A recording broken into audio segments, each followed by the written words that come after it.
So NHL free agency is almost upon us, and the crown jewel of this year's class, John Tavares, New York Islanders center, very coveted by teams around the league. He's said to be meeting with 6 teams over the course of the coming week ahead of July 1st, the official opening.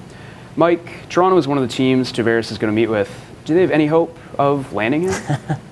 That's a good question. Like 2 years ago, I think all of Toronto thought we were going to get Steven Stamkos, and it turned out he met with Toronto, then ended up signing back with Tampa. And you know what? This sort of feels very similar, Nick, in the sense that Tavares is going to meet with Toronto, Dallas, Boston, Tampa Bay, as well as San Jose, and possibly maybe 2 more other teams. Nashville and Las Vegas are reportedly in the mix, in addition to the Islanders. And I think everyone would love to see a guy who's born in Mississauga come home to Toronto. It just doesn't really make much sense when you're looking at the salary cap. Now, Toronto has $25 million left over for this year's spending period, and they only have 18 players signed. So they have to re-sign William Nylander, and next year they're going to have to re-sign Auston Matthews and Mitch Marner. So those 3 players alone could be a combined $25 million. And so if you're going to bring Tavares in for roughly $10 to $11 million for the next 7 years, you know what? I think one of those kids is going to have to go. And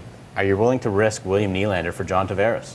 That's kind of the great question. Would, in your opinion, would it be worth losing potentially Nylander or Marner if Tavares is the guy they get? Well, let's break it down. So William Nylander might be a center. John Tavares is a center. And how good of a center is he?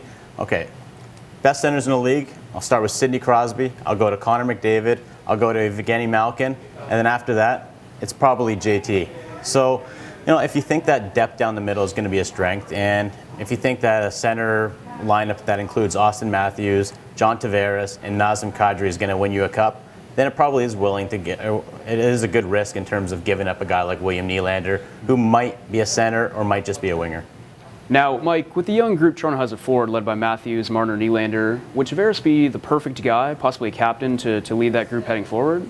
In theory, yes, Nick. But then you got to remember, this is a young group that is taking over the team. I think ideally you want Auston Matthews as your captain, and then bring in a guy like Tavares who's in the prime of his career. This isn't a veteran like Patrick Marleau.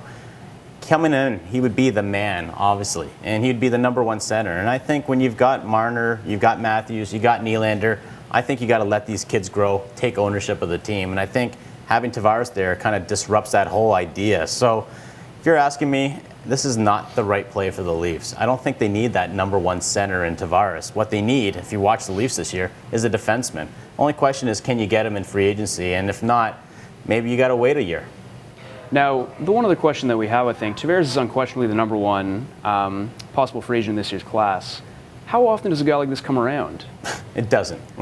The last guy of this ilk that came around was probably Brad Richards, and at the time he was 4 years older than Tavares. So aside from maybe Ryan Suter and Zach Parise, who seemed destined to sign with the Minnesota Wild when they were free agents, this is really a once-in-a-lifetime kind of opportunity where we got a player as in big of a stature as a guy like John Tavares. I guess one other thing, obviously Lou Lamoriello, not in Toronto anymore. Now he's running the New York Islanders. Do you think that will have any influence on Tavares' decision? 100%. The Islanders getting Lou Lamoriello brings stability in Long Island. And in addition to that, they just hired Barry Trotz, who just led the Washington Capitals to a Stanley Cup. And you saw the transformation that he was able to accomplish with a guy like Alex Ovechkin. So I think that has a huge impact. Not only that, but the fact that the Islanders have Matthew Barzal, who just won the Calder Trophy, had a really productive weekend at the draft where I think they landed 3 blue-chip prospects that are going to be in an Islanders uniform the next year. So, I think that plays into it, as well as the whole fact that this guy is an Islander. He's loyal to that team, and I think he'd very much want to win a championship there.